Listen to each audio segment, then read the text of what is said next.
আমার পার্শ্ববর্তী বাড়ির লোক কামরুল হোসেন এবং আমজাদ হোসেন রফিকদের সাথে দীর্ঘদিন চলমান মামলা চলতেছে আদালতে। চট্টগ্রামের সীতাকুণ্ডে রাজনৈতিক প্রভাব খাটিয়ে এক চায়ের দোকানদারকে দীর্ঘদিন ধরে হয়রানি ও নির্যাতনের অভিযোগ তুলে সংবাদ সম্মেলন করেছেন ভুক্তভোগী নূর মোহাম্মদ। সোমবার তিনি সাংবাদিকদের সামনে তার উপর চালানো নির্যাতন ও মিথ্যা মামলার বিস্তারিত তুলে ধরেন। সংবাদ সম্মেলনে নূর মোহাম্মদ বলেন, তিনি সীতাকুণ্ড থানাধীন বাঁশবাড়িয়া ইউনিয়নের আকিলপুর ৯ নম্বর ওয়ার্ডের স্থায়ী বাসিন্দা এবং গত ১৩ থেকে ১৪ বছর ধরে ছোট্ট একটি চায়ের দোকান পরিচালনা করে জীবিকা নির্বাহ করে আসছেন। তার বা পরিবারের কেউ কোনো রাজনৈতিক দলের সঙ্গে যুক্ত নন।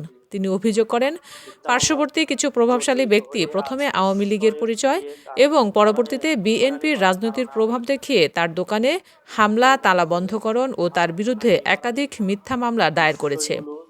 পৈতৃক সম্পত্তি নিয়ে চলমান মামলায় চাপ সৃষ্টি করতেই এসব হয়রানি করা হয়েছে বলেও দাবি করেন তিনি। একাধিক মামলার কারণে বর্তমানে তিনি পরিবার নিয়ে গৃহহীন হয়ে পড়েছেন এবং তার একমাত্র উপার্জনের উৎস চায়ের দোকান বন্ধ রয়েছে বলে জানান তিনি। তিনি ঘটনার সুষ্ঠু তদন্ত, মিথ্যা মামলা প্রত্যাহার এবং প্রশাসনের সহযোগিতা কামনা করেন। ওই মামলার সুবাদে আমাকে বিভিন্ন রাজনৈতিক মামলা দিয়ে হয়রানি করতেছে। আমজাদ হোসেন ছাত্রলীগ নেতা এবং কামরুল হোসেন হচ্ছে বিএনপি নেতা পরিচয় দিয়ে এবং বিভিন্ন নেতাদের সাথে সম্পৃক্ত রেখে আমাকে জামাতের কর্মীর কতগুলা মামলা দিয়ে এবং বিএনপির কতগুলা বিভিন্ন হয়রানি মামলা দিয়ে আমাকে হয়রানি করতেছে। দীর্ঘ আজকে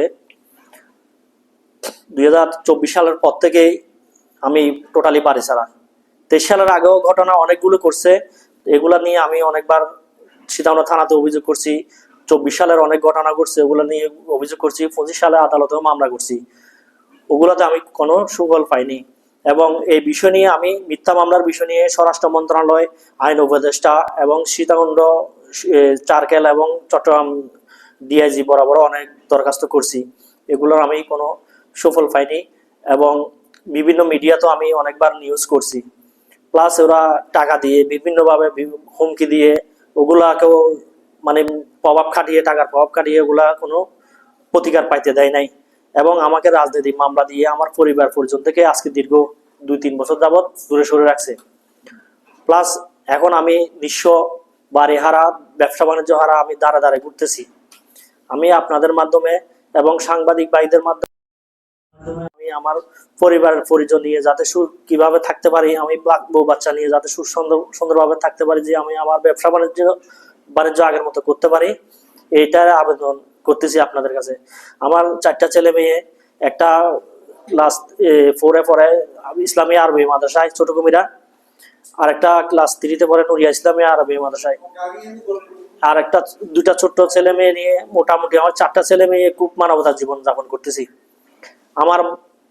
আমার বাবা একজন সাধারণ গোলামজুর মিলে শ্রমিক ছিল, ওনার রিটার্ন হয়ে গেছে, এখন বাড়িঘরে রিটার্ন অবস্থায় ঘুরতেছে। আমার ছোট ভাই স্টাডিতে আছে, একটা গাড়ি ড্রাইভিং করে, আর একটা গ্রামে একটা ছোট্ট দোকান আছে। 12 সালে মামলাটা আপিল করছি। ওই মামলাটা সুবাদে 23 সালে ওরা আবার একটা জালজালিতি করছে, বিশেষ আনমুক্তনামা। ওই আনমুক্তনামাতে ওদের অর্ডার হয়েছে, সীতাকুণ্ড জজ অর্ডার করছে, যাদের সাইন জাল করছে তাদেরকে আদালতে হাজির করার জন্য। ওই আদালতের বিরুদ্ধে জেলার জজে রিভিশন করছে, ওই আমার পক্ষে অর্ডার হয়েছে, 2টা অর্ডার আমার পক্ষে আসছে। মামলাটা এখন উড়াই দিতে আমাকে, আমার পরিবার সবাইকে মানে হুমকি দামকি দিতেছে, মারতেছো, এবং কি 2024 সালে আমার ছোট মেয়েরা বাজারের মধ্যে মারছো, এই নিয়ে আমি আদালতে মামলা করি।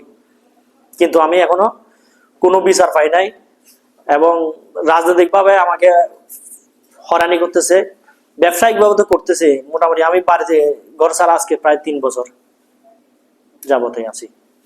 জামালের কারণে মিথ্যা মামলা দিয়ে অনেক হয়রানি করতেছে। হয়রানি করার পর আজকে 2-3 বছর বাড়ি থেকে বের করে দিচ্ছে ওরা। বের করে আমি 4টা বাসা নিয়ে অনেক কষ্ট করতেছি।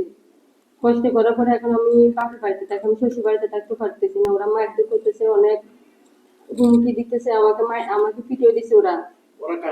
কামরু মিশেরা পিটিয়ে দিচ্ছে আমাকে। আমি তখন আমার ছোট ভাই মেয়ে হয়েছে, তখন সিজার হয়েছিল, আমি ছিল যে এখন তখন আমাকে পিটিয়ে আমার হাজবেন্ডের বাড়িতে ছিল না, বলতেছে আমার হাজবেন্ডের ওদেরকে ওগুলা করতেছে।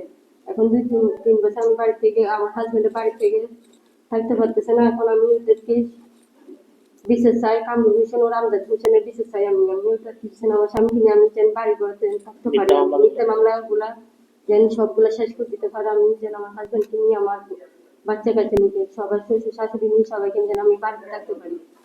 আর মিলনের তথ্য ও চিত্রে জিন্নাতুন নাহার, চ্যানেল 21, চট্টগ্রাম।